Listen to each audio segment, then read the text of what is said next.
আসসালামু আলাইকুম। হ্যালো বন্ধুগণ, কেমন আছেন? আজকে চলে আসছি বাণিজ্য মেলায়, যেখানে প্রতি বছর মেলাটি হয় সেখানেই চলে আসলাম। কিন্তু এখানে এসে সবচেয়ে যেটা আমার থেকে খারাপ লাগছে, তাদের টিকিট কাটার ধরনটা দেখে। টিকিট কাটার জন্য কোনো লাইন নেই, যে যেভাবে পারছে যাকে মেরে নিতে পারতেছে সেভাবেই কাটছে। যারা দায়িত্ব আছেন তাদের প্রতি অনুরোধ জানাবো, আপনারা এই জিনিসটি লাইনটি ঠিক করে নেওয়ার জন্য বিনীত অনুরোধ রইল। অবশ্যই আমরা মেলায় ঢুকে গেলাম। ঢোকার পর যা হয় আর কি, যেখানে মেলায় সেখানে সব মেয়েদের ছেলেদের বলতে কিছু নেই, শুধু খাওয়ার ছাড়া। আপনারাও পরিবার পরিজনকে নিয়ে, আত্মীয় স্বজনকে নিয়ে, পরিবারকে নিয়ে এখানে এসে আপনারা কেনাকাটা করতে পারবেন। এখানে আরও অনেক দোকান আসবে এবং তারা ওটার জন্য তৈরি করতেছে। আপনাদেরও ভালো লাগবে, আমারও অনেক ভালো লাগছে।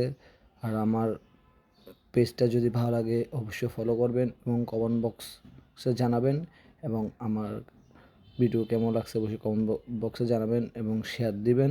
সবাই ভালো থাকবেন, নতুন নতুন ভিডিও পেতে আমার সাথে থাকবেন। আসসালামু আলাইকুম।